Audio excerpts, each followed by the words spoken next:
famous issue of the plague. And everyone at that time was lesser than Umar. He was the most knowledgeable individual. He didn't know what to do. They were traveling. The plague was there. He didn't know what to do. He said, bring me the muhajirin. They came. What do you people think we should do? Some of them said, Ya Amir al-Mu'mineen, we have to keep going. When you came all the way out here to get the job done, let's go and do the job. The other one said, La, Amir al-Mu'mineen, listen, you have the companions of the Prophet with you. Let's not put these people to trials and tribulations and kill them by bringing them the plague. And they started arguing amongst themselves. I said, okay, everybody get up, go.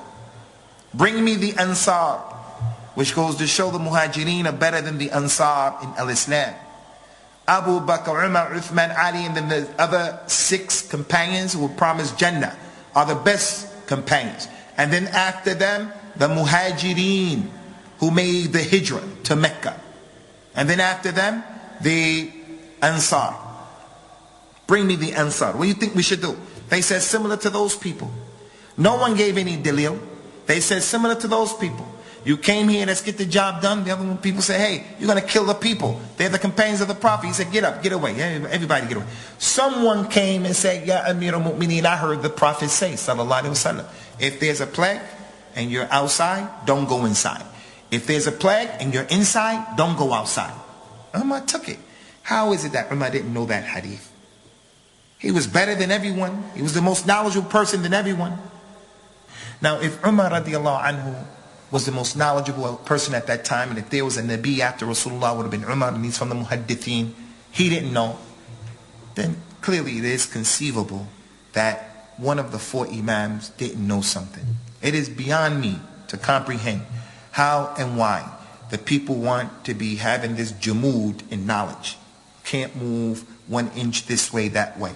So the issue of a taqleed and the issue of following blindly any individual, it has no basis in the deen for the person who has the ability to realize the truth, because there's not a single individual except aspects of al-Islam knowledge have passed him by. And that's what the companion al-Bara ibn Azib used to say. He said, we the companions, none of us heard all of the hadith. None of us.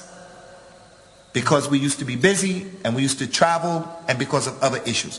But the one who heard the hadith, it was his responsibility to come back and to advise the one who wasn't there. Sometimes that happened, sometimes that didn't happen. Sometimes it happened, sometimes it didn't happen. Umar radiallahu anhu and his friend, his companion, he goes get the knowledge one day, he comes back, he's give it to Umar. Umar goes the next day, he comes back. But it didn't happen all the time. So hadith passed them. No one has a monopoly on the truth. No old person, no young person. No Arab, no non-Arab. No Salafi, no non-Salafi. No one has a monopoly on the truth. No one. Salafi people are the closest people to the truth in terms of knowledge and so forth and so on, and getting it right. But sometimes Salafi people get it wrong in what they're understanding and what they're saying about different issues in the deen and the dunya. Forget and don't listen to these people who tell you in Birmingham or other than Birmingham, you have to have a madhab, you have to do blind follow.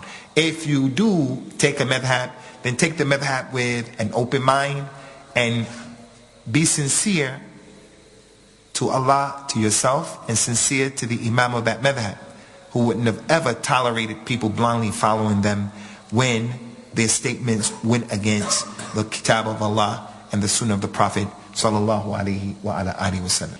So I say, if a person is going to be on the madhab, if you do it with an open mind, and you do it when the truth comes to you, and it goes against the madhab, and you're able to take the truth and leave what was wrong in the madhab, I encourage you, have the madhab, because it is a systematic way of knowing how to derive rulings, how to get to the halal and the haram. The other thing and the last thing is, if you are in fact an ignorant person and you don't know, I'm not telling you you're a mujtahid. No one is a mujtahid from amongst us. None of us are mujtahidun. So you don't have the ability to arrive at a conclusion about an issue, then following the madhab is safer. Following a sheikh is safer. But whoever says you have to have a madhab, he's brought something with no dalil. You can follow a sheikh and you don't have a madhab, and you just follow him. Make taqleed, because you don't have the ability to figure the situation out. So I just think it's an issue, Ikhwani, of being balanced for both sides. Those people who say, have a madhab, and those people who say you can't have a madhab. Two extremes. Our great scholars, they had madhabs of the past, and they didn't do that in disobedience to Allah. They did it because the madhab was and is a systematic way of deriving the ruling, and Allah knows best.